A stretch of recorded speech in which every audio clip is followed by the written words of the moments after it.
proceedings. Thanks, John, everyone. It's delighted to see you all here. I think we are having really outstanding these quarterly summits, and the attendance is, really encouraging and all-time high.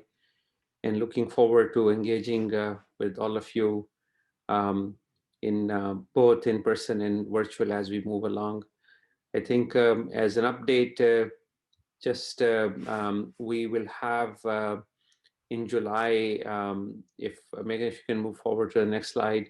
In July, we will have the ACEDA Corporate Technology Summit. It will be virtual, and looking forward to interacting with our corporate members and other members from our different departments. I think it's great to see that we will be going back to in-person conference mode next year. So 2022 ACEDA conference will be in person. It will be held in New Orleans from March 24 to 28. Please mark your calendars, and looking forward to all of you in New Orleans in as early as March next year. And I think with that, welcome again, and I'm going to pass on to our awards committee chair, Jean-Francois Bolland. He's the professor and department chair at École de Technologie Supérieure in Montreal, and he will be introducing our awardees for today's ceremony. Jean-Francois, it's all yours. Thank you, Ashfaq, and welcome to the second edition of the ACEDA Virtual Award Ceremony. So I'm Jean-Francois Bolland, chair of the department, Electrical Engineering Department at ETS University in Montreal, Quebec. And I'm also one of the Canadian representative on the ACEDA board, and also chair of the award committee. John, that was not fair. Uh-huh. You asked me to completely pronounce the full university name. And you and I use ETS University. You're right. Okay, thank you. So yeah, usually we use ETS University when you speak in English, but I challenge you. Thank you for taking the challenge. So, and je vous souhaite la plus cordiale des bienvenus. So thank you for being present. I wish you a warm welcome to this important celebration. We used to do it in a very high quality in presence. So we try to do our best with this virtual edition, and next year we'll come back in presence. So this morning we will give 2 awards from 2019. So just to remember you that the award from 2019, the conference has been canceled in Orlando. So now through each summit, we give 2 of these awards. So we'll give them the last 2 awards next July. So this morning we'll give 2 awards of last year. And I want to thank the award committee that works very hard reviewing the form, the mini form, and to make the selection. And thank you also to John, team, Megan, Claire. They are doing a tremendous job behind the scene to prepare these meetings and prepare the different documents. So thank you very much. So let's start with the first award, the ECE Technology Integration Award. So this award is created to foster the tight integration of the technology and pedagogy into the curriculum. So this award is given to a lab director or individual or department that has created, implemented, and sustained a successful program that demonstrate the innovative and effective usage of the technology to improve ECE education. Today's winner stood out with the Maker movement and the STEAMS lab creation. Please unmute your mic, your Zoom microphone, and join me for a big round of applause for Sean Jordan, professor at Arizona State University. So John, it's time for you to unmute your microphone and give us a few words on this virtual stage. Please join us. Well, thank you so much. And I am incredibly honored and humbled to receive this award. And I have to say, being a part of this community has truly been one of the highlights of my professional career. First off, I'd really like to thank John and the entire ACETA team for their support and willingness to entertain the Makerspace Working Group's crazy ideas over the years, like, hey, how about we put a Making an EC museum in the middle of the exhibit hall and draw people into that to engage and have conversations about making. I'd also like to say thank you to Alan Chaville for his mentorship throughout my career as an EC educator and for suggesting that we partner with Jay Farrell at UC Riverside to help grow this community of making enthusiasts within ACETA. I'd also like to say thank you to the awards committee for this great honor and for all of your hard work, particularly amidst the pandemic. And last but not least, I'd like to say thank you to Casey Smith at University of Illinois for helping design and lead all of these maker workshops and conferences and such, and to Sid Delawala at University of Pennsylvania for his exuberant support of making within the Lab Pros community. And finally, the making and Lab Pros communities and industry partners within ACETA. You all are the future of EC education. And it's been a true honor to design that future together with each of you. Thank you. Well, thank you, Sean, for these incredible words, and congratulations again for your award. Do you have your award with you? Can you show us the award? Yes, I do. Oh, yeah. Wonderful. It is gorgeous. And in Arizona, where we have lots of sunlight, it looks beautiful in my window. Excellent. Perfect. Thank you. So let's move to our second award this morning, the Innovative Program Award. So this award is given to individual or department that has created, implemented, and sustained in the implementation of a successful innovative program, and possibly assist in the implementation of that program in other institutions. A successful program is one that has stood the test of time and has produced measurable improvements in the quality of ECE education. Today's winner stood out with the NSF-founded RED initiative for revolutionizing engineering department. This word is not really easy for a French-speaking person. So please unmute your Zoom microphone and join me for a big round of applause for the team of educators at the ECE department of Colorado State University, represented today by the head of the department, Tony Maciejewski. So Tony, it's your time to join this virtual stage and say a few words. Thank you very much, Jean-Francois. It is a true honor for me to accept this award on behalf of all of my colleagues at Colorado State. As you said, this is for implementing our view of a holistic education where we view an ECE curriculum not by a collection of disparate courses, but really think about it from the student experience from start to finish. And as mentioned, this is part of the NSF-funded Revolutionizing Engineering Departments program, or RED program. So I really would like to acknowledge the support of NSF, and without which this would not have been possible. And of course, this is a department award, and so I'd like to thank all of my friends and colleagues at the ECE department at Colorado State. They're truly an amazing group of people to work with.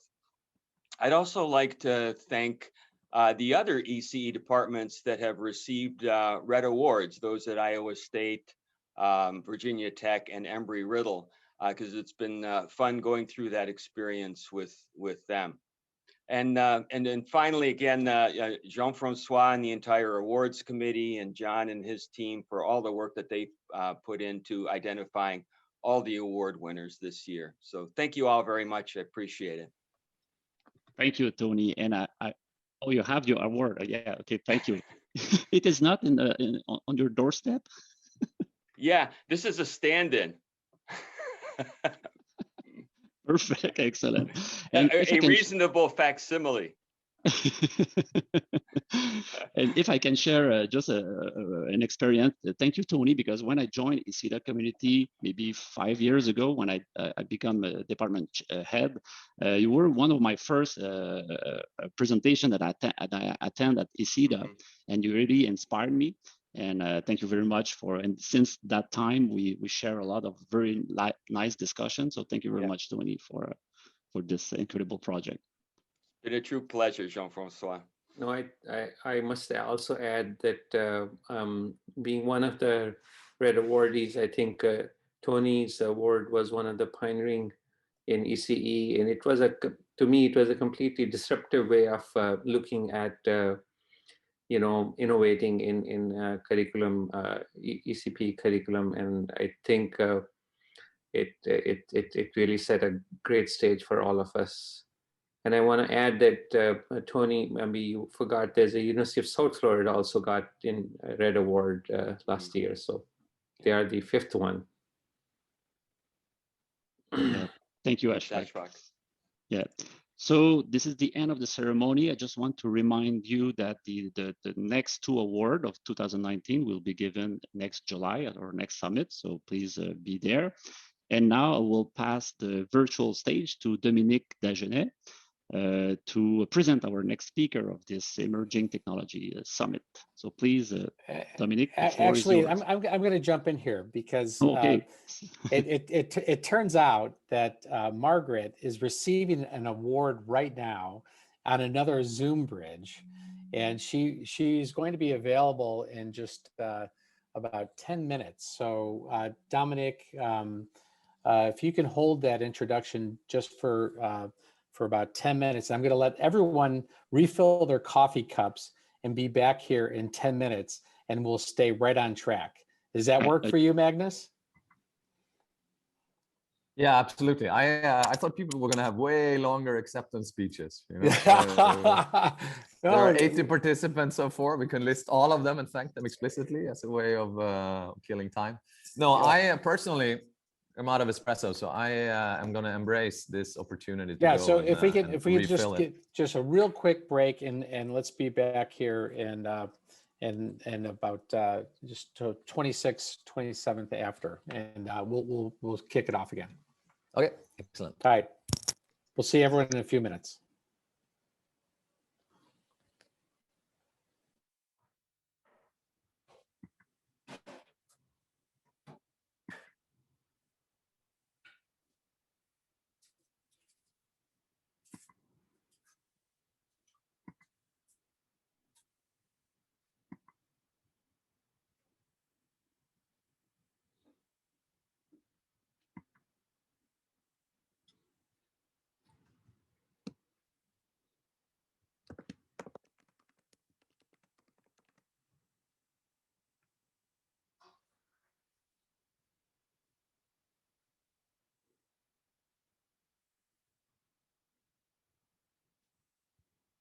If anybody doesn't mind, I'm going to try sharing my screen to see if I know how to do this. Is that all right with you? So that worked. Yes, we can see it. Okay, perfect. Now, how do I get out? Thank you. Mm-hmm.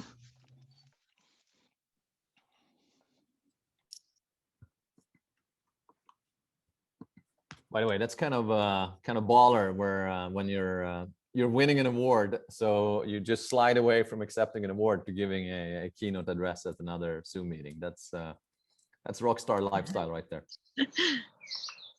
Very much. Yeah.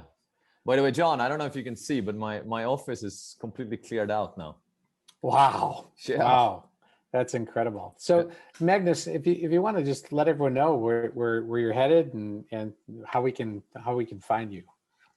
Yeah, I am leaving Georgia Tech in 2 weeks. I am actually going to move to University of California, Irvine, to become the next Dean of Engineering at their Samueli School of Engineering. So if you Google Magnus and robotics, I'm still going to be the #1 hit on Google. So that's how you reach me. But no, I'm really, really excited about it, even though it's a little bit bittersweet. I've spent 20 years at Georgia Tech, and it's there are some deep connections here, and I am excited about where I'm going and a little sad to be leaving, but there we have it. The other bittersweet aspect of that is I'm being kicked out of ESIDA because I'm no longer a department head or school chair. So I'm going to have to leave the executive board, and instead I'll have to crash these parties instead of being an officially invited participant. Well, we will always welcome you back, Magnus. I mean, as I said, you can run, but you can't hide from this community. So we're excited that that you're kind of, you know, taking on that leadership role at Riverside. But we'd love to have you back whenever it's appropriate for you. Thank you. It's Irvine. No, in fact, Irvine. Sorry.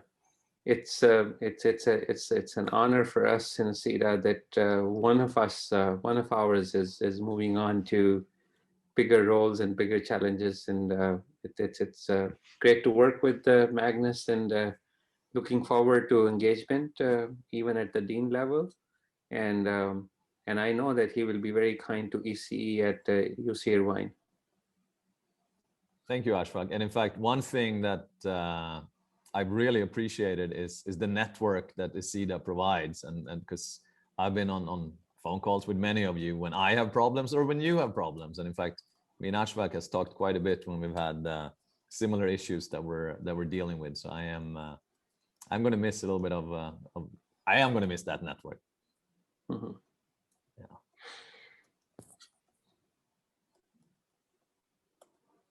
In fact, I think this summit is my last official act as an ESIDA member. It is. Yeah. It's and actually the summit has been, you know, we spent a lot of time. I know I see George's picture there, working with the National Science Foundation, and I know we honored Keishan Behetti yesterday, but working with Keishan to ensure that, you know, we produced this program in a way that really had the forward vision looking on our profession, and it was really Keishan that you know provided that guidance to our organization, and you know I know George and I sat across from him many times and listened to, you know, his guidance as we thought about this workshop. So really, you know, quite happy to see it all come together. Yeah, I totally agree. I think it's incredibly sad that Keishan passed away, but I also think it is appropriate that we're honoring him at an event that is explicitly designed to be community building, forward looking, and really embrace the intellectual future of what electrical and computer engineering can and should be. So I was happy we did that yesterday. Absolutely. Yeah, I should also say I like these more targeted and shorter engagement models. I mean, the first summit we had, which is, oh my God, we're in the middle of a pandemic and we're department heads and school chairs and we don't know what we're doing. That summit was extraordinarily useful because we were all struggling with exactly the same problems. And the one that Susan led in the spring on diversity and inclusion was extremely also eye-opening and useful. So I think they've been very productive, actually. I would agree. And we're really looking forward to the next one, which really allows our corporate member companies, and I see a lot of you here today, you know, participating, and it's going to allow you to give us your perspectives. I know we've really missed two annual conventions due to the pandemic, and quite honestly, I can't thank the corporations enough, and obviously all of our academic members, but everyone has stayed very, very strong, and we've kept this community very, very tight during this unusual time. We have actually a board meeting towards the end of the month, and we'll report out on you know the statistics of the organization, but we've stayed very strong during the pandemic, and it's been everyone on this call, you know, the corporations and all the members. You know, I can't thank everyone enough for being there during this time. Speaking of staying strong during the pandemic, George, you're looking comfortable. He looks good.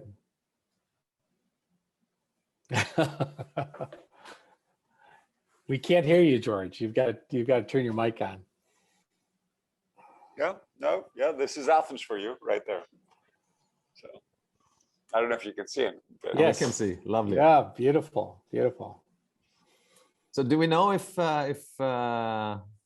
Margaret is going to be here. joining just another 2 minutes or so. Okay. And yeah, and I've been chatting with Dominique. So Dominique is ready.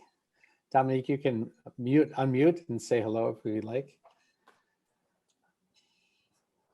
Hi, Dominique. Yes. Good to see you again. Good morning, everyone. I look forward to those keynote presentations. They're pretty exciting. Well, thank you for yesterday. We enjoyed your presentation yesterday. I'm happy you did.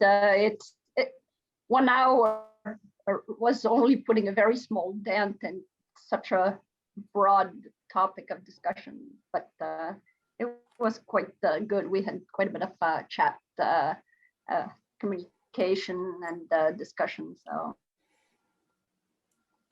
well, you know, no, listen,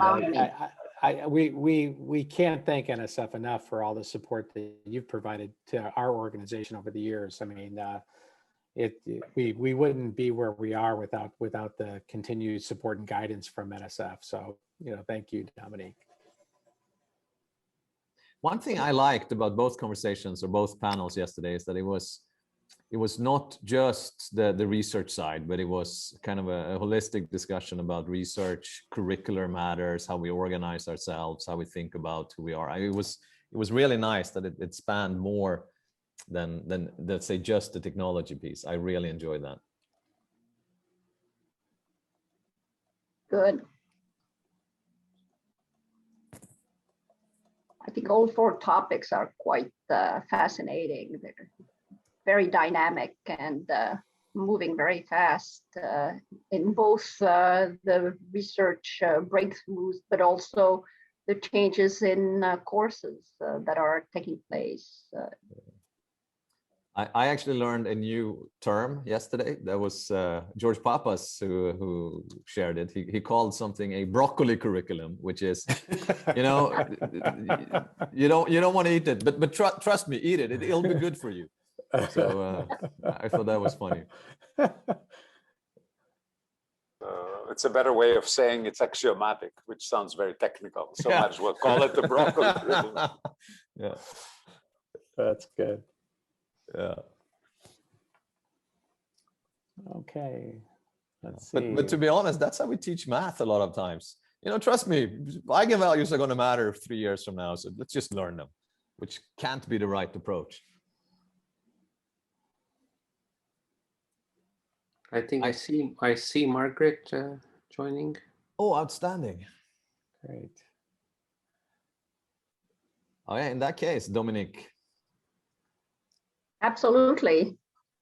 So it is my great pleasure to introduce the first keynote speaker, Dr. Margaret Martinosi. Dr. Martinosi is currently on leave from Princeton University to serve as Assistant Director to the Computer and Information Science and Engineering Directorate at the National Science Foundation. This directorate has an annual budget that exceeds $1 billion, and its mission is to uphold the nation's leadership in scientific discovery and engineering innovation through its support of fundamental research and education in computer and information science and engineering, as well as transformative advances in research cyber infrastructure. Now, Dr. Martinosi's research interests include computer architecture and hardware-software interface issues in both classical and quantum computing systems. I will not list all her many recognitions, just a few. Member of the National Academy of Engineering, member of the American Academy of Arts and Science, fellow of the Association for Computing Machinery, and fellow of the Institute of Electrical and Electronics Engineer. Just to name a few. Looking forward to your presentation. Margaret, the floor is yours. Thank you so much. And good morning, everyone. Let me try sharing my screen.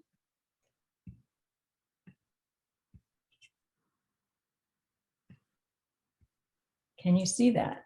Perfect. Okay, great. So good morning, everyone, and thanks for the chance to present here today. I lead the Computer and Information Science and Engineering Directorate at the U.S. National Science Foundation. And in a conversation that led up to this talk today, I mentioned, we do have that E in our name. Size relevant topics span way outside of computer science departments and into many ECE departments. And the other thing I can say I have 3 electrical engineering degrees myself. So I love thinking about the confluence of ideas within ECE departments today. So leading a research agency's computing directorate, I think a lot about long-term research and its value. And this tree that you see in the photo is actually 100 feet behind me as I telework from my home in New Jersey. And I include it because my husband and I very much enjoy its shade, but we have no idea who planted it. They planted it decades ago, right? Research is like that too. Research is about planting trees now in order to have shade in the future. So when you write a paper, when you hire a new faculty member, when you teach a student, those are examples of planting trees to have some shade in the future. The fact that we can get together by Zoom today is because of funding decisions and research directions that were made decades ago in order to set up things like high-speed networking and advanced graphics processing. And so what we're doing today is thinking about what are the trees, where do we want shade for the future? So usually at this point in the talk, I might give an example of a single researcher that we funded 20 years ago and how that tree planting led to some nice impact. But lately, I've also been using this example. So the National Academies has a study that has come to be called the tire tracks diagram. And it shows the impact. Don't worry if you can't read it, I'll zoom in on different parts of it. But it shows the impact that comes from long-term research attention to different information technology topic areas. And then ultimately, what is the impact, the economic impact of it? So I think about this as not just a tree that we planted, but a whole forest, a whole biome of trees. And this notion of a tire tracks diagram and a tire tracks report is close to 20 years old now, but it gets updated every few years. The most recent update came out about 6 months ago in November 2020, and you can check it out at this National Academies webpage. So let's zoom in a little more detail. So the way that the tire tracks report works is that the left-hand side talks about different size topic areas, IT topic areas, and IT innovations that stemmed from them, such as internet, secure computing, video games, and so forth. And then for each sort of transference left to right, there's 3 stripes, and that's why it's come to be called the tire tracks diagram. The 3 stripes are for academic research in red, industry research in blue, and products and services in green. And so what the tire tracks report does is it documents in detail seminal pieces of work that led from the left to the right. And I should say this time scale is about 1960s to the present. So each one of these arrows actually corresponds to a piece of work and its uptake elsewhere. So you can see a few different things. I'm a computer architect researcher by background. And so you can see that in our field, there's pretty quick uptake from academic research in red up to products and services in green. In another field like AI machine learning, you see longer leaps from left to right. That's actually indicative of those AI winters that we often heard about, where someone would have an AI idea and it would sort of subside for a while and then resurge later. You also see the big swooping ideas between fields. So that's academic research. And then you can layer on top of that the industry research and the products and services to get this much richer view. So that's the left-hand side of the tire tracks diagram. The right-hand side goes from these IT research. So this is the left-hand side that we just looked at. The right-hand side starts to go from IT innovations, like the internet, like smartphones, out to show their emanations, their impact on companies. And these first layer of companies are IT companies. They're the AT&Ts, the Qualcomms, and so forth. And you can see how the impact actually spans many topic areas at once. The interesting thing about this newest update to the report is the right-hand side, which no longer looks like tire tracks and starts to look more like a subway map. And this is where the Academies Committee took this IT-focused analysis and then expanded it out to think about what are the non-IT companies and sectors that have been transformed. The NFLs, the Disneys, the Cargills, John Deere, and so forth. So the right-hand side gets to this much richer, broader impact in companies and sectors that you don't initially think of as IT sectors, but that are being deeply transformed by the innovations that come out of our work. And by the time you get to the right-hand side, we're talking about $1 trillion diagram here.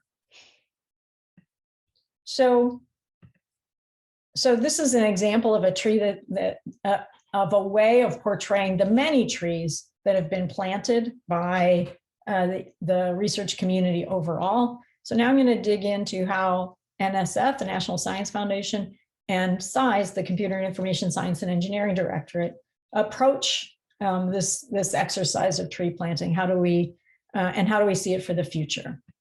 So inside the directorate that I lead, we have an organization around 4 units, 3 of which are referred to as sort of our core research areas: computing and communication foundations, information and intelligence systems, and computer and network systems.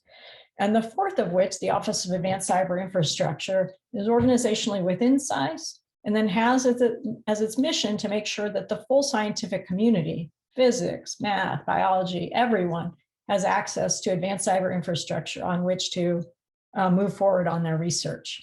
The other reason I show this slide in this way is to highlight that there's people involved in all of this. Feel free to contact us if you have questions. I've been doing a set of virtual campus visits over the past year. I've done close to 50 of them. I would love to visit your department as well. So feel free to reach out if you would like to get a talk like this, but a little bit longer on behalf of your faculty. So this is one view of the SISE organization. But really what's interesting about SISE is the degree to which we have a range of initiatives that actually span the full directorate and reach out to the rest of NSF. So in terms of SISE-wide initiatives, you can see a list here. And then in terms of multi-directorate initiatives that SISE leads, the list gets even longer with the National AI Research Institute, Secure and Trustworthy Cyberspace, and so on and so forth. By the numbers, the most recent fiscal year that's complete, for which we can sort of show a complete set of numbers, is FY 2020. And so in FY 2020, SISE's budget ticked above $1 billion for the first time. And we received about 8,000 research proposals from the community, from you, in the door. From that, we ran them through an extensive peer-reviewed merit review process, from which we made around 2,000 awards, so roughly a 25% success rate. Some of the numbers I'm super proud of are down here. It's close to 20,000 people supported in the US, from senior researchers, professors, to postdocs, to graduate students, to undergrads. In addition, it's around 369 US institutions supported. So that's an extraordinary number that goes way beyond the top 10, the top 20, or whatever sort of idea you might have in your head. The other item of note is that NSF, and thereby mostly SISE, funds over 85% of the federally funded academic CS research in the US. And while our ECE number may not be quite as high, nonetheless, we fund a large fraction of academic research in this topic space. So that means both a point of pride. We have great convening power. When the nation has sort of opportunities to go after, we can call to our community and know that they'll go after them. On the other hand, there's a real responsibility associated with ensuring we have sort of funding commensurate with those opportunities. So in essence, what we do every day is answer these questions. If you had $1 billion a year, and roughly speaking, we do, what research would you spend it on, and what trees would you plant? And so what I'll talk about very briefly tee up today are some technical themes, some enabling themes, and then hopefully have a little time for Q&A. So in terms of technical themes, we in SAIS think about the future of our field and the future of our funding in terms of 3 organizational umbrellas. These are not narrow pathways for everyone to stay sort of narrowly defined. Rather, these are broad organizational umbrellas. And I would expect that everyone in the SAIS community finds themselves under at least one, but possibly 2 or 3 of them. So I'll go through them briefly, one by one. So the first one is about size in a post-Moore's Law world. And obviously this has a big component that sits in the ECE space. Right now, the end of Dennard scaling and the slowing of Moore's Law is causing fundamental challenges and opportunities up and down the whole computing ecosystem. It means that we're looking for new technologies to build on next. It means that we are designing our computer systems differently than we've designed in the past.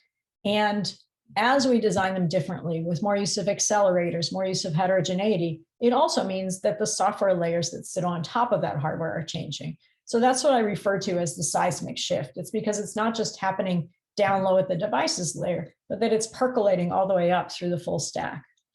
So what has NSF done in response to seeing this shift and wanting to get out ahead of it?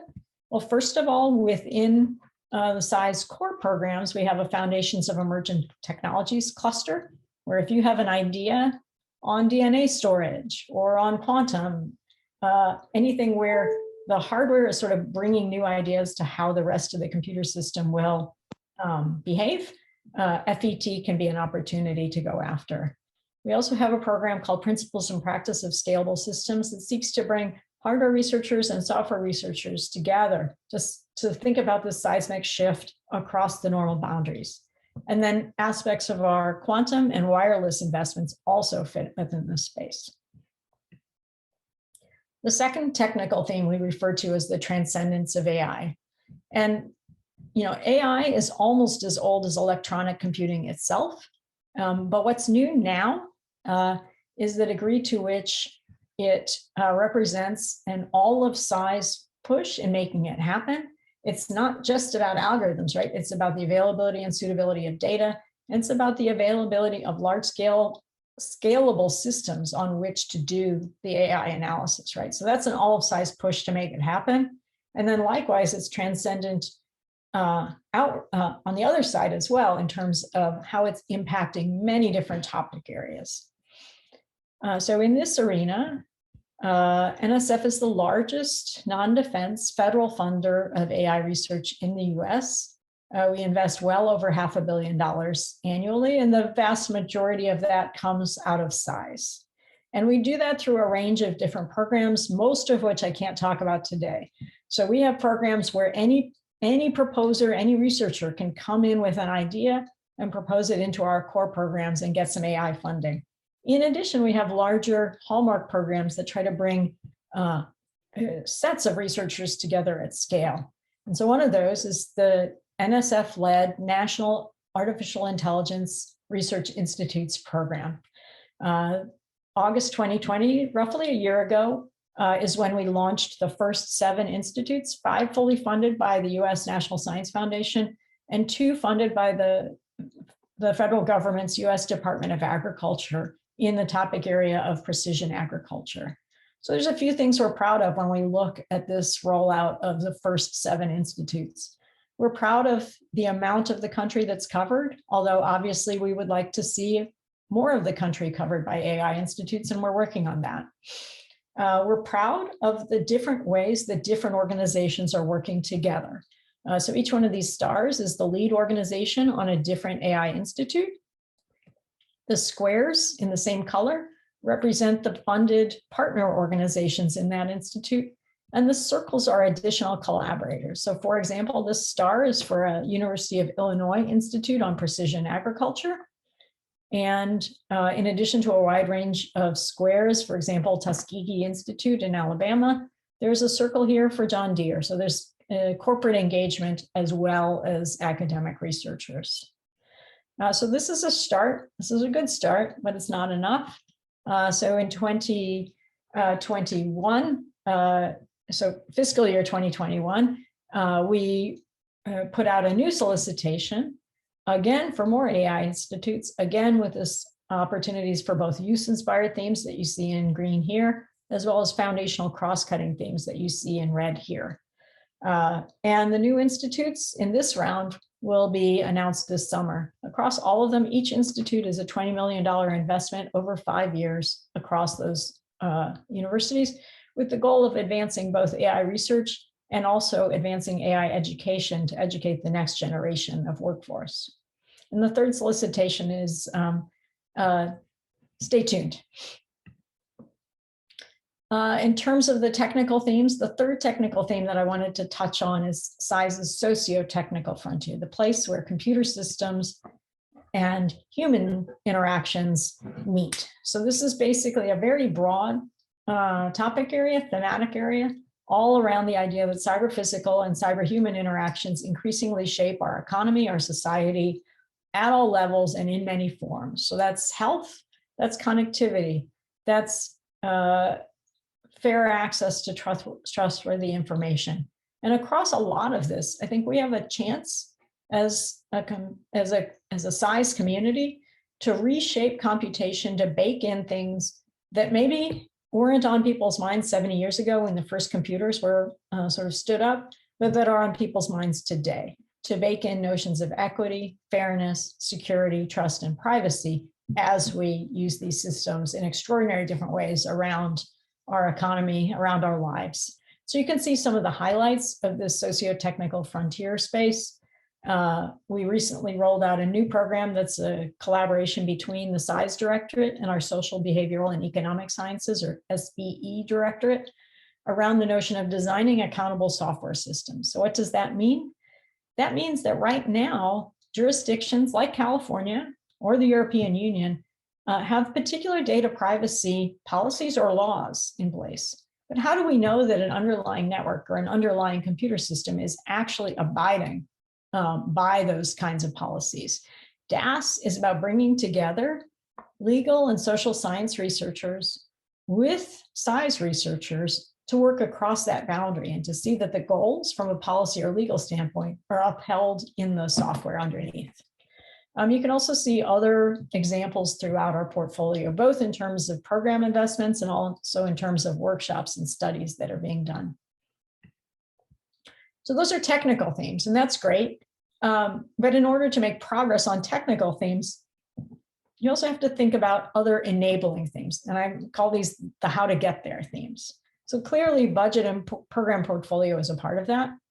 I could give a whole talk to you on how infrastructure is a part of moving forward on these themes. I could talk to you about how partnerships is important. I'm going to use my small amount of time remaining to talk about the people part of this theme. And there's a lot of different things that I could talk about here, but I'm going to talk about one thing that's specific right now to the SAIS Directorate. And that is that we are currently in year 3 of a 3-year pilot to ask all proposing PIs to offer a BPC plan, a broadening participation in computing plan, as part of the proposals that they submit for medium and larger funding amounts. So that's 500K and up in our core programs and in 2 of our other programs, cyber physical systems and secure and trustworthy cyberspace. So why are we doing this? Why are we asking the whole SAIS community to engage on broadening participation? Because we're not going to move the needle unless we all engage on this challenge. But we know at the same time that not everyone is equally expert at how to actually move forward and do sort of effective mentoring or effective engagement around these BPC activities. And we also know that if individual PIs write their own plans without any alignment, it could look they might each be fine, but they wouldn't actually align with each other. So the goal of the BPC pilot is not just to ask PIs to offer these BPC plans, but it's also to offer them a framework in which to plug those plans in so that they attain a good amount of alignment.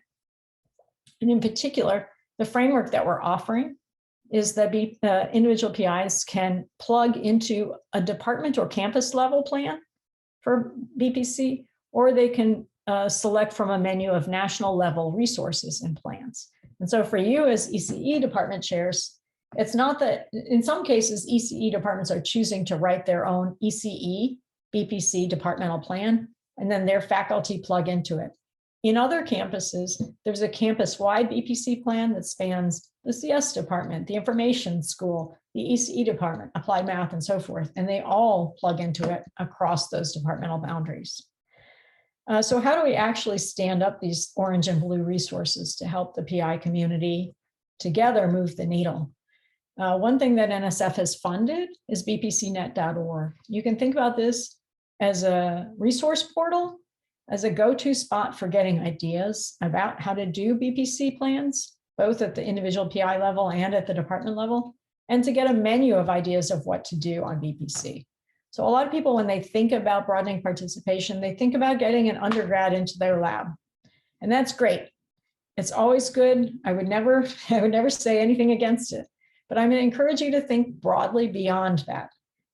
For example, can you pledge to be more transparent about your recruitment, application, admission, and retention to degree data for different demographics within your department? That kind of transparent data can help the nation and the world advance on these challenges together. Another thing, can you talk about opportunities for running workshops regarding more inclusive classroom approaches? That's a place where, because some of our classes are so large right now, if you can educate faculty in ways to run the most inclusive possible classroom, that's a huge multiplier across the experiences of many students at once.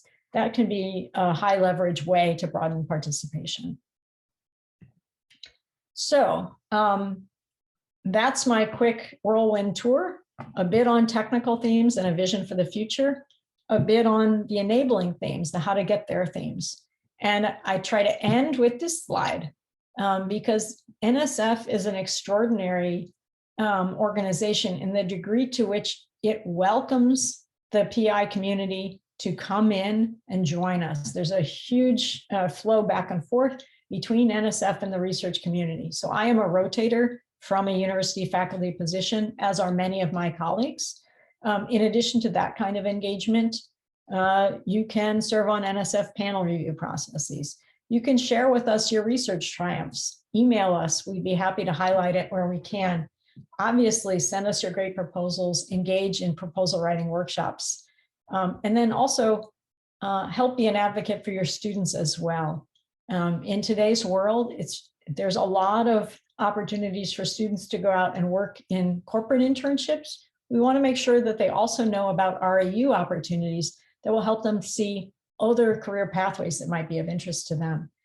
Obviously, the NSF Graduate Fellowships Program is something that's well known in the US. I want to highlight for you a new fellowships program that we kicked off this past year called CS Grad for US. It's focused on size relevant topic areas and on welcoming back students who were out in industry and are thinking about coming back for a PhD. And it's both mentoring and 3 years of funding aligned at the same levels as an NSF graduate fellowship. So please keep all of this in mind. And with that, I'm happy to stop sharing my screen and field some questions. Thank you.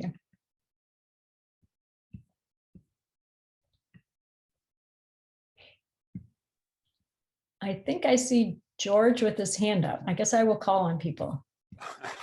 Thanks, Margaret, for a wonderful talk. I would like to ask, there's this discussion from, I guess, the White House about a new directorate in technology. And I was wondering, how is that affecting NSF and SAIS in particular, both organizationally, fiscally? What's the state of that discussion? Great question. So the president's budget request that was released a few weeks ago included the notion of a new Directorate for Technology Innovation and Partnerships. And the budget information that's public is sort of about as much detail as I can give. But what I will say is that we view that as a crosscut that spans across all the other directorates and that spans across the topic areas. I think within SAIS, we've already had a strong culture of, first of all, partnerships with industry, partnerships with other countries, partnerships with other agencies. So in some sense, a TIP directorate will help amp up that sort of support for that culture, both within SAIS, but also across NSF. When it comes to other forms of translational research, I think, again, our field is one. I mean, my tire tracks story at the beginning really shows this. Our field is one where there's a strong culture of seeing where the research goes and having it have impact.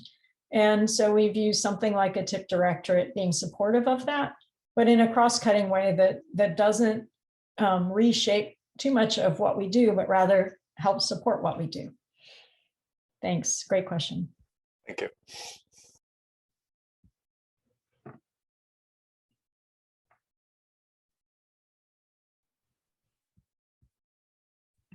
So Dominic, are you chairing this, or should I jump in and field questions? Please do so, Magnus. Okay. So Margaret, thank you so much. That was absolutely wonderful. So my question, I have one. I think we all of our ears perked up when you said, just let me know if you'd be interested in me coming and talking to our departments about this. What is the mechanism for this, and are you a deployable asset at our disposal? One of the silver linings of the strange 15 months that we've all had is that I think we discovered that these virtual campus visits are a really lightweight and extraordinarily useful bidirectional conversation. So I think the program includes my email address. If you're a department chair and you'd like a visit, it's as simple as emailing me and we'll get started. The one thing I would ask is, whenever I'm working with one department chair on a campus, I just ask that you help me gather all the SAIS relevant departments and SAIS relevant faculty so that we can do a visit that sort of spans all of SAIS in one visit. And I can follow up with more specifics about how we usually do it. It's usually roughly an hour and a half. I give a talk that's a little bit longer than this, and then we leave a big chunk of time, around 40-45 minutes, open for Q&A. And that's where it really becomes, I think, very effective. I can hear what faculty at different levels are thinking about. And then likewise, I can help answer questions that people might have. And Magnus, so just so you know, Margaret and I had a call earlier this week, and we're gonna do a little cross check in terms of what institutions she'd still like to meet from EC's perspective. So we'll get Margaret all connected with our members. I would assume the answer is all of them, but sure. Well, you've done a lot, Margaret, right?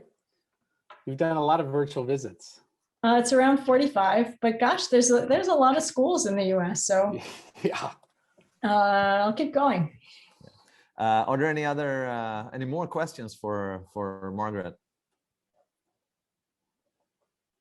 So I'm going to ask you another question then. So the kind of ambition we had behind this summit was to be forward-looking and kind of read the tea leaves a little bit in terms of what's on the horizon for electrical and computer engineering, intellectually or technically, both from a research point of view, but also from a curricular point of view. And we identified 4 areas, not a complete list by any means. So, data science / AI, quantum engineering, 5G and the future of wireless, and robotics and autonomy. What would you say we missed or we should have added?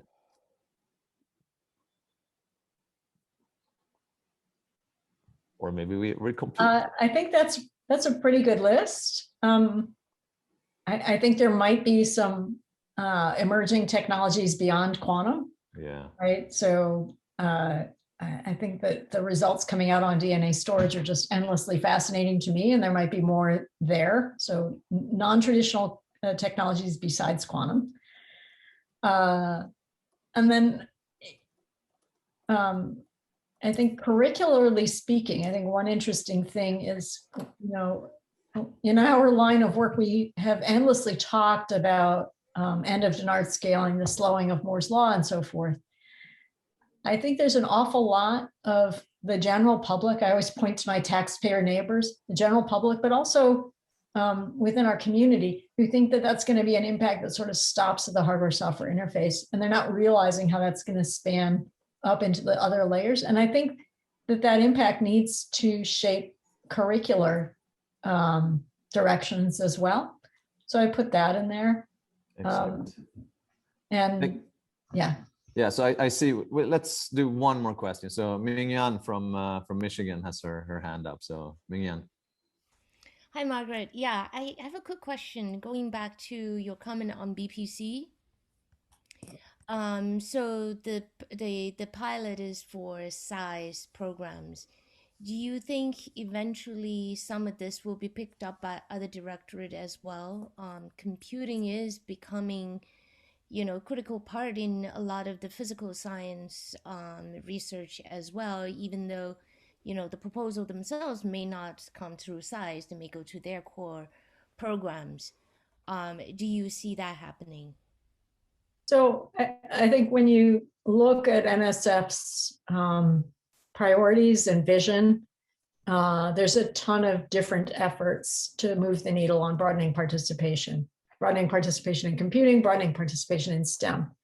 It's important to NSF because it's important to our country and to the world. We can't advance on the big challenges that we have ahead of us using only a third of the population, right? And when you look at some of the numbers in some of these fields, it's roughly like we're using about a third of the population. So at a high level, everything's aligned. In terms of the specifics of what we're asking size proposers to do versus other directorates, this is still a size pilot, and we'll see going forward how it shapes directions elsewhere as well. Thanks. Thank you. In the interest of time, so Margaret, thank you so much. I mean, one of the tragedies about cyberspace is you won't hear a loud round of applause, but you're getting one. So thank you so much for swinging by, and we really, really appreciate it. So with that, I would like to reboot a little bit and hand over to Damon Woodard, who comes from the University of Florida and who will introduce our next keynote speaker. Good afternoon, everyone. It's my honor to introduce the next speaker. Our next speaker is Chris Malachowski. Chris Malachowski founded NVIDIA in 1993 and has more than 40 years of industry experience. He currently serves as a member of the executive staff and a senior technology executive for the company. He has been instrumental in managing, defining, and driving NVIDIA's core technologies as it's grown from a startup to the global leader in visual and parallel computing.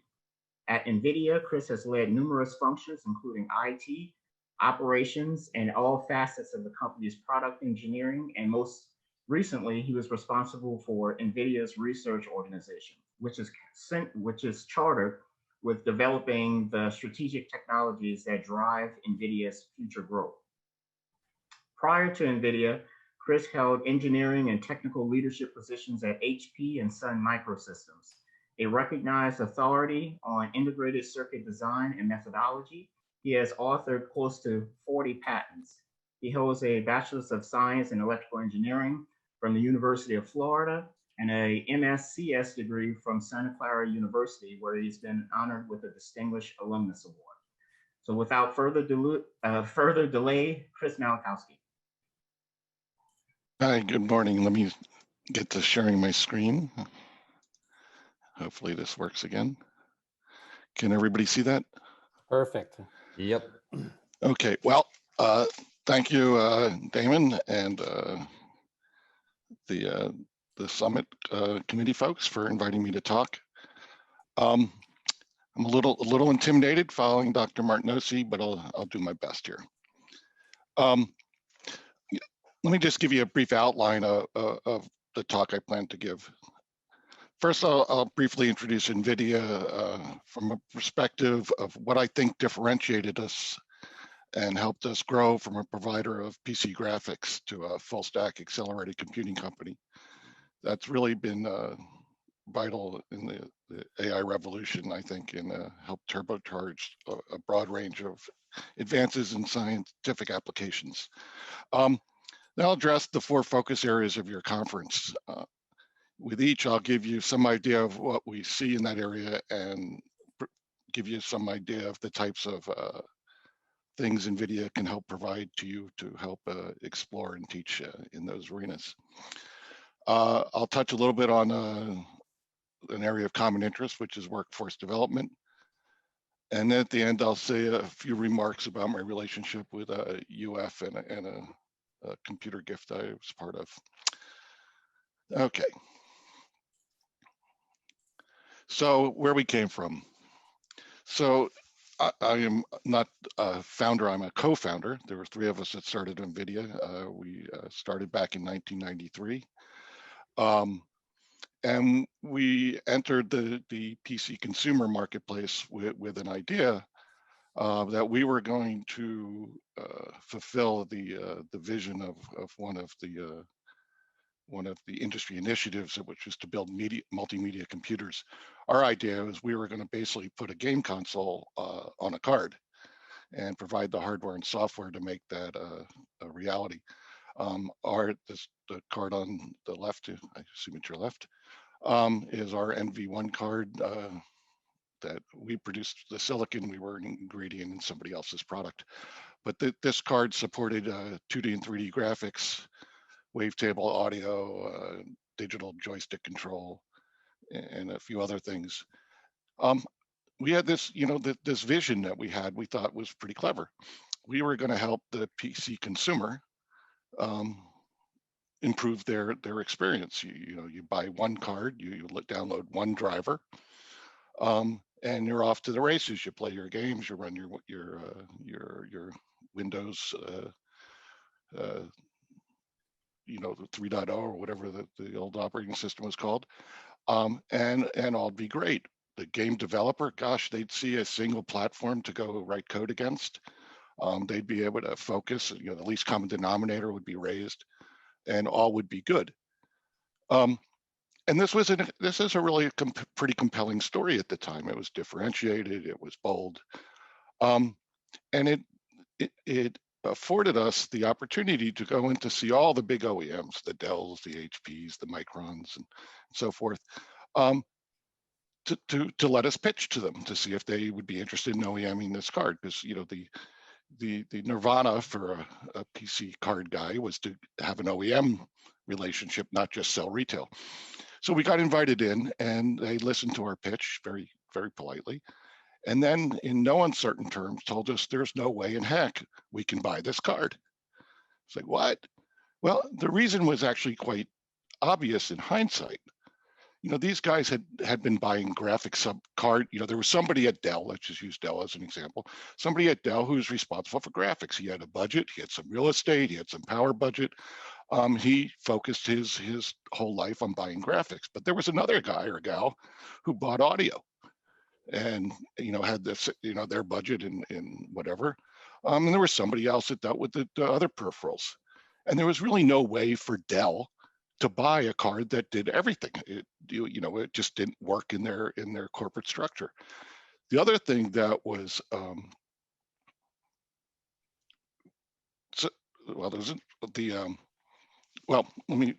so it didn't work for them to buy it, and it also didn't help them sell more machines, because in that time frame, Dell or whatever would, or one of these OEMs would sell more computers if they won the PC Magazine best of class shootouts.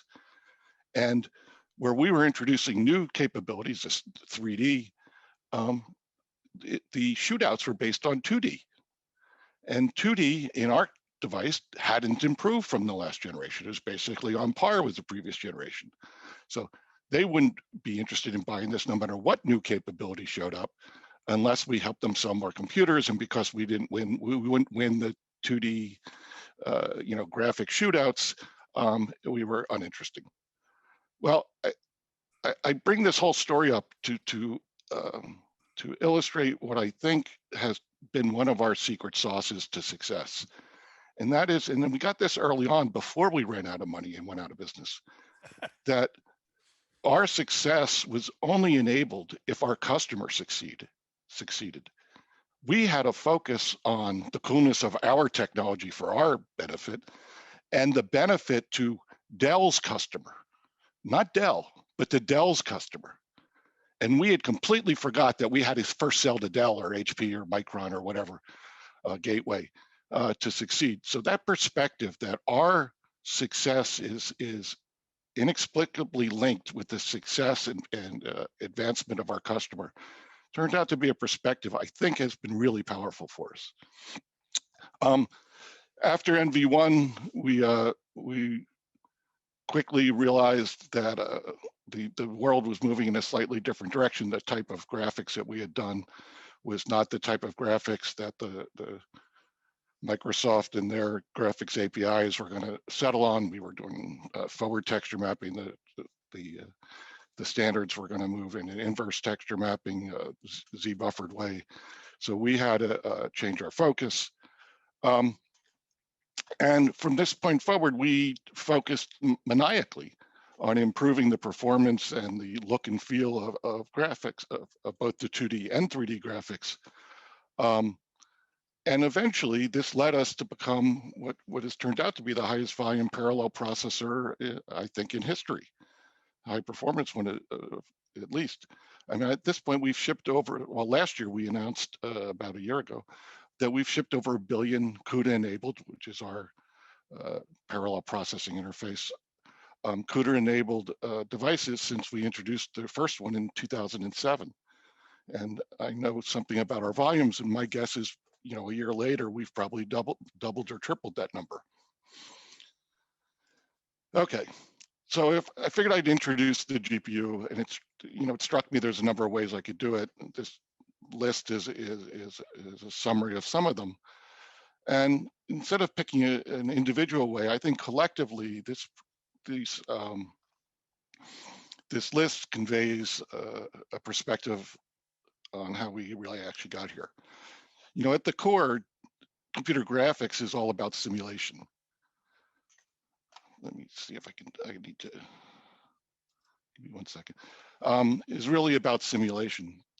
To realize ever more believable or mesmerizing imagery, we have long leveraged mathematics and computer science. And we've embodied that in our silicon and our software. We use this to simulate the world as we see it, or even to reimagine how it might be. We've modeled and simulated the interaction of light and materials, the characteristics of physics of objects, particles, and waves, and now, you know, even emotion and intelligence. It's been this journey that, in pursuit of simulating the visual world, that ultimately provided the necessary underpinnings for the GPU to evolve into this, you know, what it is today, one of the premier engines driving advances in AI, HPC, and all data sciences. You know, our path started simply. You know, we were building a fixed function pipeline modeled after a mechanical CAD approach to graphics. And we introduced that in 1995, I think. You know, by 1999, and that part was probably 250,000 transistors. By 1999, we're up to about, you know, we were in the tens of million transistor realm, and we introduced the GPU, which basically integrated all the components that weren't memory that were on that first card into a single device, including all the mathematics. And then we started evolving along that path. The fixed pipeline stages eventually got replaced with more programmable stages, putting some flexibility and creativity back into the hands of developers. And eventually those programmable stages got coalesced into a single compute element that could either, you know, work on the vertices of a triangle, the primitive of graphics, or at the pixel level, in different personalities of that compute engine. And that led to the introduction of CUDA, because with a single compute engine, we could then, programmable compute engine, we could then expose that to more general purpose applications and allow them to take advantage of the hardware we were producing. And then over time we added, double precision and more flexibility, and we were off to the races, as they say. So, our initially the GPU was an engine for accelerated graphics, and now that our exposure to more of the marketplace has allowed us to, reimagine the GPU in its use cases, and we've ended up expanding, our product portfolio, and this diagram is sort of an illustration of that. And I'd like to think of this as, building up on a foundation. So our foundation is the chips that we've developed. The GPU I've already been talking about. The DPU is a device that sits at the interface of the network and storage for doing processing on the data that flies by. And we've recently announced a CPU specifically for the demanding environments for large supercomputers aimed at AI and data science, an ARM-based processor. On top of that core set of devices, we've built a set of offerings. RTX is our graphics consumer brand. DGX is a rack-mounted supercomputer component. HGX is the card version implementation, so you could build your own DGX if you wanted. EGX is for the edge, and Jetson is our low-cost $50, bring AI into any device offering. But on top of that, we've built a whole set of libraries and services and middleware to make accessing the capabilities of these machines available to existing software and new software and all sorts of applications. And with that, I consider, that is the foundational components which allowed us to then take this core product offering set and take it into different marketplaces and to focus on different areas of interest. Just to go across the top, Omniverse is sort of a metaverse, sort of the holodeck of applications. I'll cover that a little bit. HPC, it should be clear that we have a big role there. We have offerings in quantum. Morpheus is for taking AI and GPU computation and network surveillance to look for bad actors in the network. Jarvis is to go from text or a live image to an animated face. Maxine for video conferencing, Clara for medical imaging, and Metropolis Smart Cities, Ariel for 5G, Isaac for robotics, Drive for autonomous cars, and so forth. But we get to layer, a set of application frameworks and SDKs on top of this body of work, which allows us to really address different marketplaces in a very highly leveraged way. You've chose to focus your summit on these 4 areas, as I understand it. And it just happens to well align with areas that NVIDIA's chosen to make reasonably large investments. So I think we have a wealth of offerings and capabilities that can enable your students, your faculty, or your postdocs to push the boundaries. I'm not trying to sell you anything, but I wanted to point out that we have a lot that we can offer and provide you to accelerate learning, development, and discovery in these areas. So I was going to go into each of the areas in a little bit of detail. AI is clearly something NVIDIA is now known for, and AI for science is an area we have made a large push for. We have lots of capability in this area, and what we've chosen to do is package up a lot of this stuff to make it easy to adopt and easy to get going. And these are, the packages and the hardware have been proven to run at scale on real world problems. To run some of these large applications, and there's a whole bunch of challenges, right? You've already talked about some of them. You have to ingest a lot of, you have to find a lot of data, scrub it, analyze it, ingest it, learn from it, and the systems and the software stacks that we've curated, I guess, in these application frameworks. Allow you to scale, the hardware that you're running on from a few GPUs to thousands, tens of thousands, and the software, which is tried and true and proven. Also, we support federated and transfer learning, and we run on top of all the popular frameworks. And just to the right of the green boxes is just some examples. The top two are Gordon Bell Prize winners. One for HPC excellence on the left, and multi-scale simulation is I think the first big rendering of the COVID virus and its characteristic proteins. Okay, so I'll move on from here. Aerial 5G is our offering into the 5G space, and I guess the emerging what I assume will be the 6G space. Not an area I know a lot about, but we were able to use the parallel processing capabilities of the GPU to process the baseband signals and data flow, and allow people to create these virtual RANs, VRANs. And then, because it's running on the GPU, it can also be seamlessly integrated with 5G and AI applications also running there. And, Isaac is our framework and package name for our work in robotics. And this is a pretty interesting area, and one kind of right up our alley.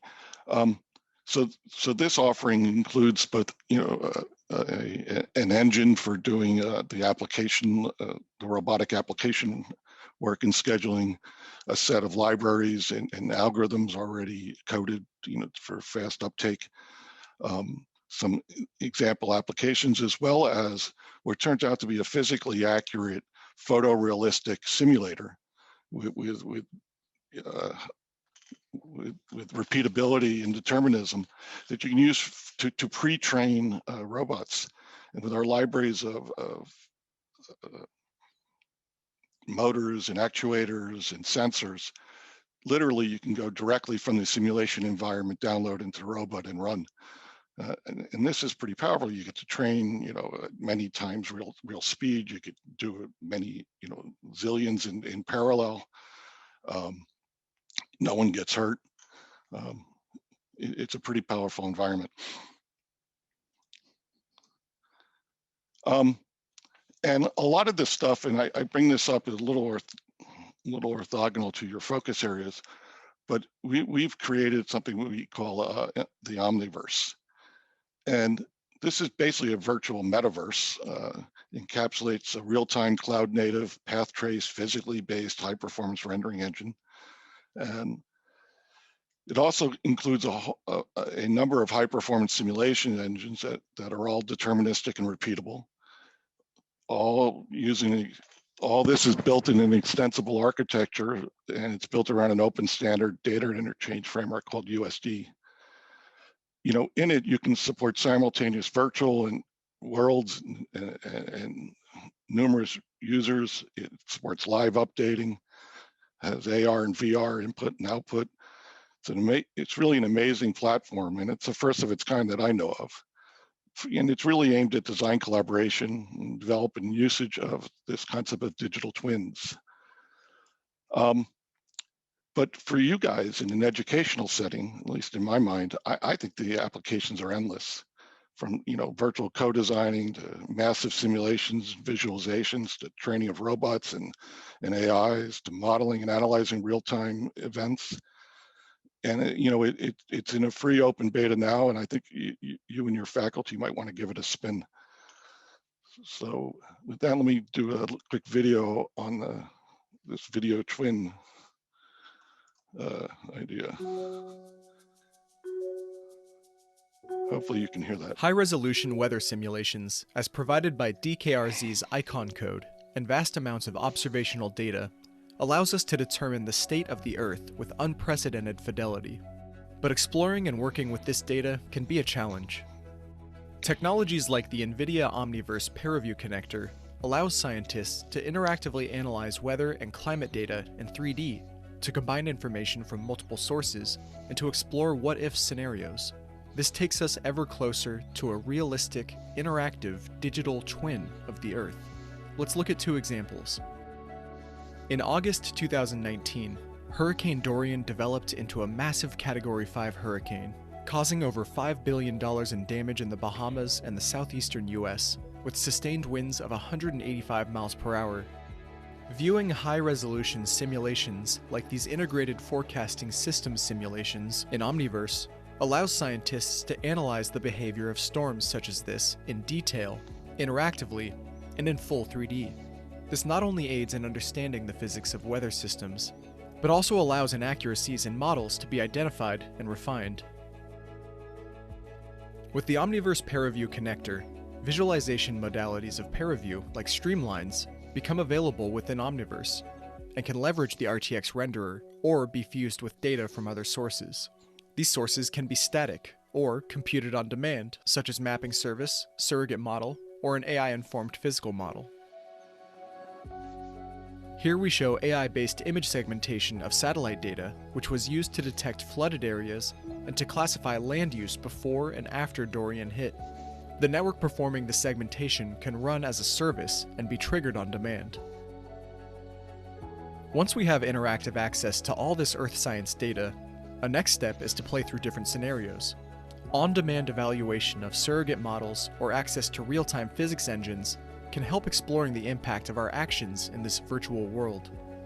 With access to real-time physics models as enabled by Omniverse, we can not only explore pre-computed data, but also simulate on the fly.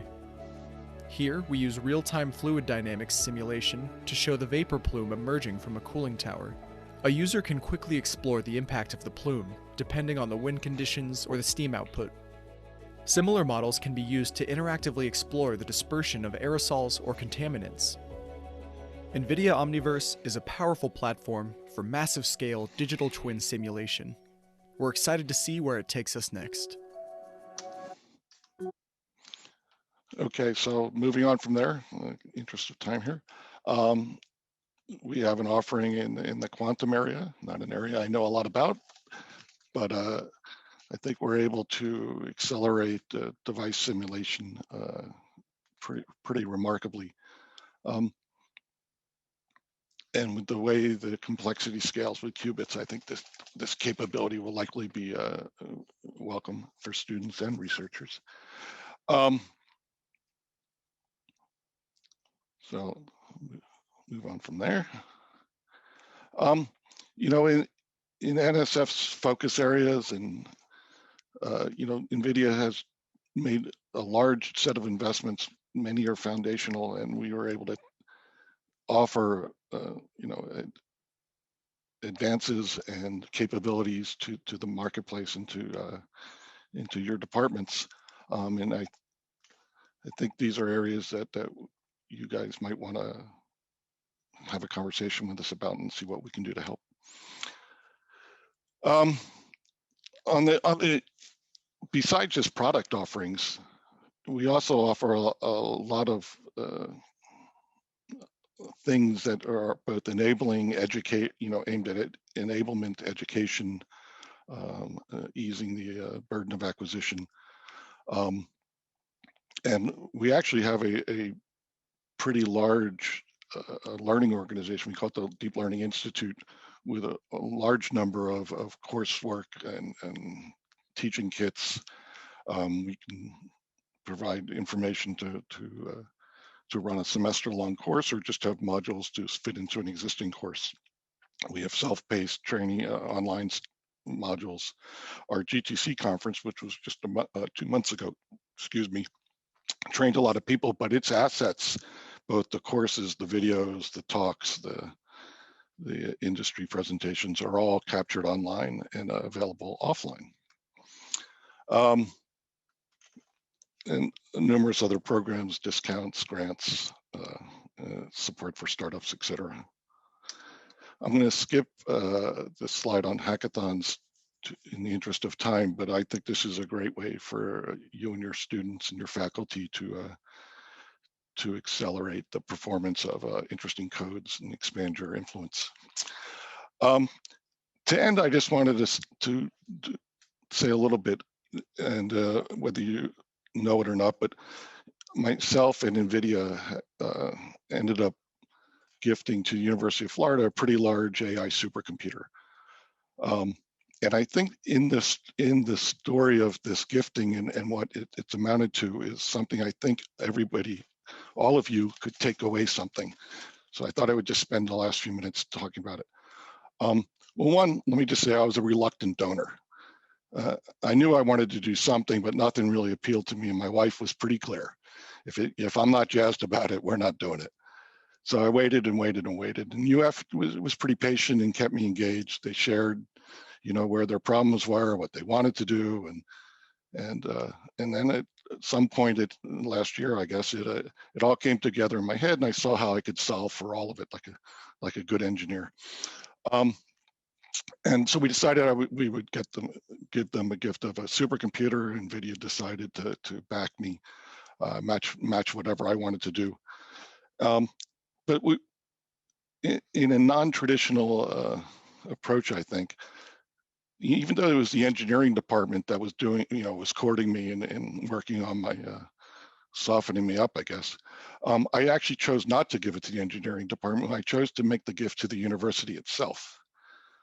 And I imagine it could be leveraged more broadly there and would have a greater impact. I thought it would help the university increase its regional and national reputation and appeal, help the state of Florida tackle some of its looming critical problems, such as, an aging population, global warming effects on its massive coastlines, food security, and the need for workforce upskilling. I also thought it would provide a good model of a public-private sponsorship for increasing our national AI and data science capabilities. It turns out, I believe I was pretty much spot on a lot of this, but a few things that happened surprised me, and I think that's of interest. UF, being a land-grant university, wanted to make the machine accessible to more than its own faculty, and so they opened it up to the entire state college system and to HBCUs. They wanted to broadly use the machine to upskill the entire campus and to distill more STEM into the K through 12 schools in the region. They wanted to hire substantially more faculty and got state support for it, to take that knowledge and skills of AI into all disciplines on campus, ensuring everyone graduating from next year on will have at least a basic knowledge and familiarity with AI, appropriate to their discipline and interest. What they ended up doing with the gift was creating what I think of as a real AI university. First is what I think most others have, which is AI in the university. I say this not to promote Florida or discourage anyone, but I hope you can see a strategy that each of you could deploy. There are many land-grant universities. There are many well-to-do alumni. I think it's an easy sell to ask somebody predisposed to want to help their alumni or their alma mater to support something that would not only transform the discipline of their interest, but to up the game of the whole campus, all the while simultaneously having a positive impact on the surrounding region and state. In my case with UF, I gotta say it was the most highly leveraged investment I think I've ever made. The reality is the machine I gifted is available to anyone. It's almost a commodity. Send us a check, we'll send you a supercomputer. Pretty amazing, actually. This one was delivered, installed, and running in just a month or two. Admittedly, the data center infrastructure needed required both investment and time to get up to snuff, but basically one wealthy donor and you're on your way. The existence proof of how this can be transformative to a campus is there. All schools are going to have to do something in regards to the AI onslaught. I think it's exactly the folks at this conference who can lead the way, Be the visionaries for your institutions as you understand the potential of even just the 4 technologies you're discussing here at the summit. Each one has broad implications, will require the appropriate infrastructure to evolve and exploit, and is of national importance for your institutions to gain competence and develop leadership in these areas for a host of reasons I'm sure aren't missed on you guys. So with that, let me just end with a short video from our last conference, and I thank you again for your interest and attention.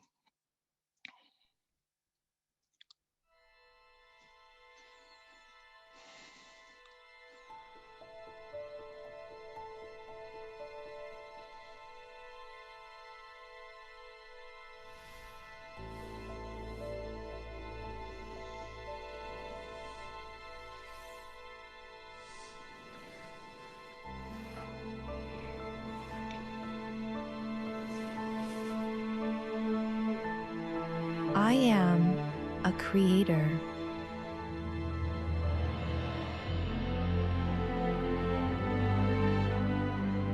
Blending art and technology.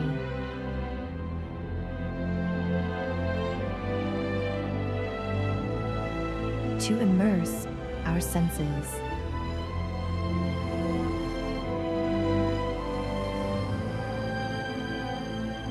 I am a healer,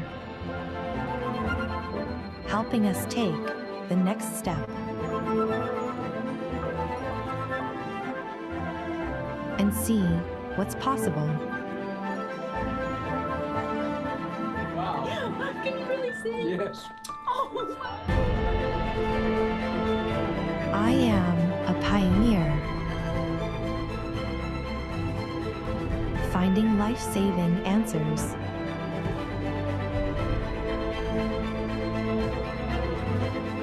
And pushing the edge to the outer limits.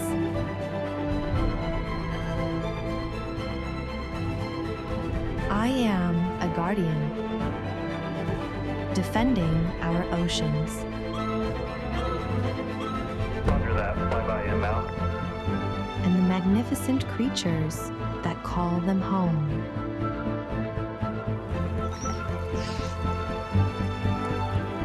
I am a protector, helping the earth breathe easier.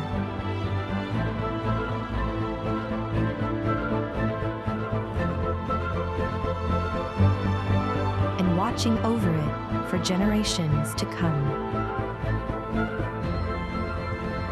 I am a storyteller, giving emotion to words and bringing them to life. I am even the composer of the music.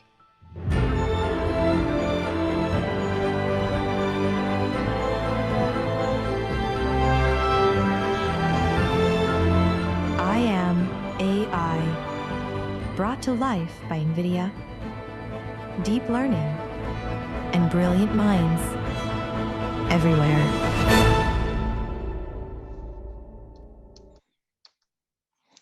And with that, I thank you and sorry if I went a little long. Since I get no feedback on this end, I assumed it was okay. Okay, let me stop sharing here. Thank you so much. So John Papapolimero has agreed to moderate the Q&A session, and I think we do have time for 1 or 2 questions. So thank you so much, John. You're welcome. Sure. Thank you so much, Chris. Great presentation. Greatly enjoyed it. So we'll open up the floor for 1 or 2 questions in the interest of time. So either please raise your hand or use your mic.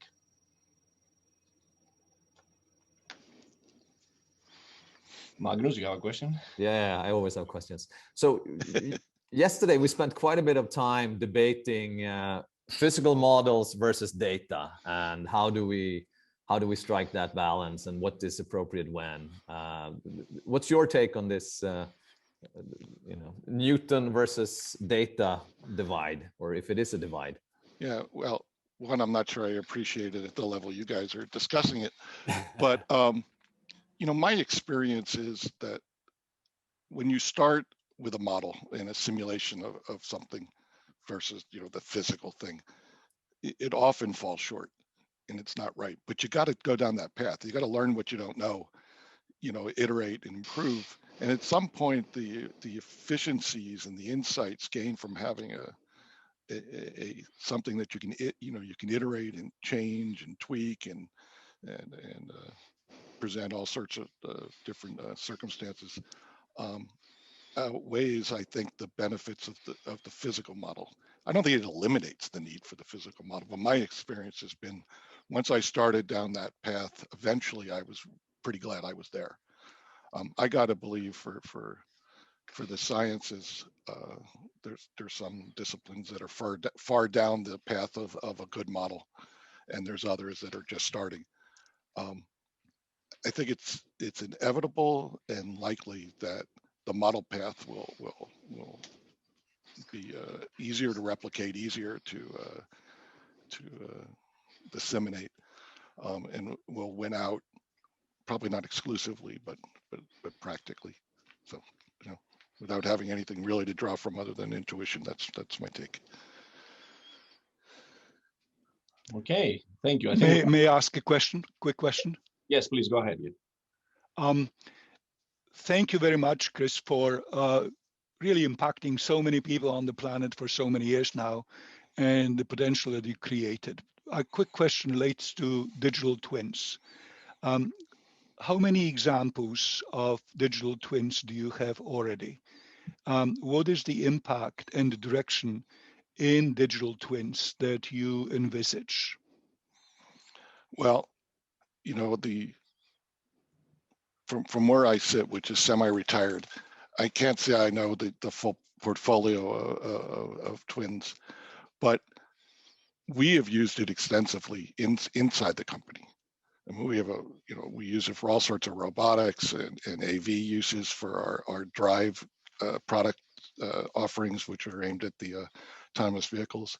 Just as a point of note, I think there's going to be way more autonomous things in virtual space than there ever will be in the physical space. And each of those, could be something that doesn't have a physical twin, but it's likely to be things modeled after things in the physical world, and we'll interact with them in this cyber world in one way or another.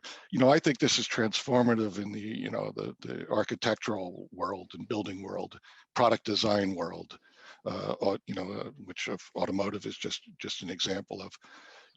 We're using it for in our design of boards and chips and cooling systems, and I mean I think it's pervasive, and no matter what the number is now, it'll be many-fold that in the next 6-9 months, a year.